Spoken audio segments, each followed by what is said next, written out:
There is a sound that no truck built today is allowed to make. A high, screaming roar that is closer to a race car than a diesel. It does not rumble, it shrieks. Old drivers can name it with their eyes closed.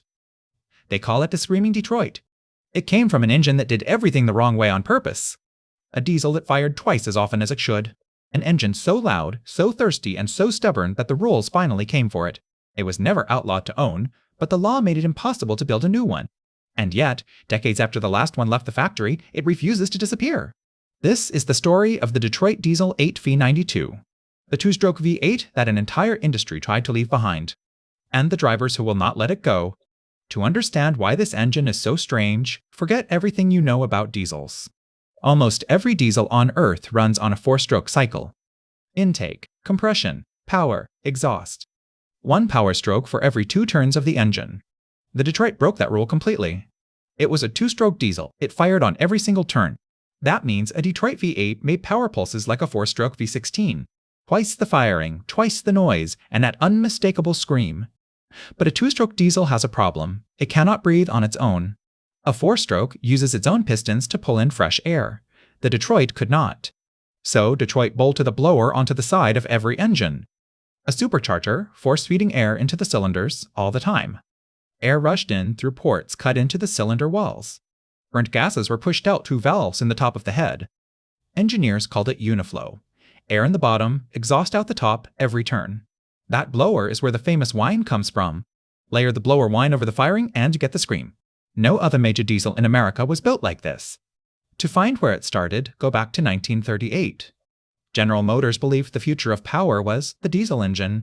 Their research chief had pushed the idea for years. A small, fast, 2-stroke diesel. So GM created a whole division with one mission: build a better diesel. They called it Detroit Diesel. Their first big hit was a family of engines called the Series 71. The number was not random. It was the size of each cylinder in cubic inches. 71 cubic inches per cylinder. And the genius was the layout. Build it as a 2, a 4, a 6, or a V8. Same parts, same idea, a whole family of engines from one design. Those little 2-strokes went everywhere. Trucks, buses, generators, and boats. When the Second World War came, they served too. They powered landing craft, equipment, and even tanks built in pairs. Drivers gave them a nickname that stuck for life: the Jimmy. And the screaming sound earned its own legend. Hot rodders ripped the blower off a 671 and bolted it onto race engines. To this day, that supercharger sticking out of a hood traces back to a Detroit 2-stroke. By the 1970s, Detroit needed something bigger. So they took the same idea and bored it out. 92 cubic inches per cylinder. The Series 92 was born in 1974. And the king of that family was the V8, the 8V92. On paper, the specs sound almost modest. 12.1 liters, 736 cubic inches. 8 cylinders, arranged in a tight V, but the numbers hid what this engine could really do. In a heavy truck, it could be tuned past 400 horsepower. In high-output and marine form, well over 450.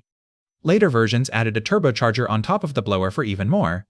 And because it was a 2-stroke, it made that power high in the rev range. Where a normal diesel would be running out of breath, the Detroit was just getting loud. It did not lug, it revved, it screamed. Drivers said it sounded angry even at idle. It had one real weakness, and everyone knew it. Firing every turn, it drank fuel faster than its 4-stroke rivals. But for decades, owners decided the trade was worth it. Because nothing else moved a load and sounded like that. For 2 decades, this engine was everywhere. It powered highway trucks hauling freight across the country. It powered city buses and long-distance coaches by the thousands. Companies like Prevost and MCI built their reputation around it. If you rode a coach across America, you probably rode behind a screaming Detroit.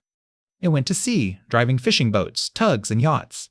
Walk the docks of any harbor, and you would hear that whine over the water. It sat in mining trucks, oil rigs, and standby generators. When the power failed, a Detroit kept the hospital lights on. Fire trucks, garbage trucks, and military rigs all leaned on it. The military used it in everything from boats to heavy equipment. If a job needed brutal, simple power, the Detroit was there. And wherever it went, you could hear it coming long before you saw it. So why did drivers fall in love with a loud, thirsty engine? First, it was nearly impossible to wear out. Some of these engines ran past 1 million miles before a major rebuild. Second, it was simple. A mechanic with basic tools could tear one down on a driveway, Parts were everywhere, and most of them were cheap. Better still, parts were shared across the whole family of engines. When something wore out, you did not replace the engine, you rebuilt it. Some could even be rebuilt while still bolted in the frame. Third, it could be tuned. Swap the injectors, and you changed its whole personality. Drivers traded tips on how to make theirs louder and stronger. And finally, there was that sound. In a world of dull, droning diesels, the Detroit had a voice. People did not feel neutral about it. They either loved it or hated it. And the ones who loved it built their whole identity around it. It was a machine with character, and people loved it for that. Detroit knew the world was changing. In the 1980s, they tried to drag the old two-stroke into the future. They added a computer brain called DDEC, Detroit Diesel Electronic Control. Now, a chip decided exactly when and how much fuel to inject. It was clever engineering bolted onto a design from another era. For a while it worked. The old Screamer learned a few new tricks. It ran cleaner and smarter than it ever had before, but no computer could fix the one thing the rules cared about most: what came out of the exhaust pipe. Because while the Detroit was screaming, the country was starting to listen differently. Cities were choking on smog, the air was thick over the highways. Out west, places like Los Angeles disappeared behind a brown haze. People could taste the air, and they had had enough. And lawmakers pointed at the diesel engine. The Clean Air Act gave the Environmental Protection Agency real teeth. Year by year, the limits on diesel exhaust got tighter. It was a ratchet. Once it clicked, it never loosened. Two pollutants were the target: nitrogen oxides, the gas that helps build smog, and soot, the black particles in diesel smoke. New rules landed in 1991, tougher ones in 1994. Every engine maker in America had to clean up fast. And one design was in more trouble than all the rest, because this is where the two-stroke met its enemy. The very thing that made the Detroit special also made it dirty. Firing twice as often meant burning fuel twice as often. And there was a deeper problem buried in the design. Every turn, the blower had to sweep burnt gas out and fresh air in, almost at once. Some fuel and a little oil always slipped out with the exhaust. A two-stroke simply could not scavenge cleanly enough. Engineers fought it for years. They reworked the injectors. They reworked the timing. They added the computer. But every time they cut one pollutant, another one climbed. Cleaning up the smoke choked the power. Chasing the power brought back the smoke. It was a trap with no way out. The honest truth was hard to accept. You could not make a two-stroke this old meet the rules of the future. And the fight was about to get ugly across the whole industry. By the late 1990s, regulators grew suspicious. Modern diesels passed the official emissions test in the lab with ease. But out on the open highway, something did not add up. Investigators found that many engines behaved differently once the test was over. The software could tell when it was being tested. In the lab, it ran clean. On the highway, it chased fuel economy instead. Regulators had a name for that trick: an emissions cheat. On the road, some engines released up to 3 times the legal limit of nitrogen oxides. In 1998, the government acted. 7 of the biggest engine makers in the world were named: Caterpillar, Cummins, Mack, Volvo, Navistar, Renault, and Detroit Diesel. Together, they agreed to a settlement worth more than $1 billion. It was, at the time, the largest penalty in the history of environmental law. And part of the deal pulled the next round of clean air deadlines forward. The message to the entire industry was final. The era of the loud, dirty diesel was over. For the old two-stroke, there was no appeal. Detroit had already built its replacement, and it was everything the 92 was not. Clean, quiet, 4-stroke engine called the Series 60. It was efficient, it was modern, and it could actually pass the tests. The Series 60 became one of the best-selling truck engines in America. The company that was born screaming had learned to whisper. In 1995, the Series 92 was pulled from the market.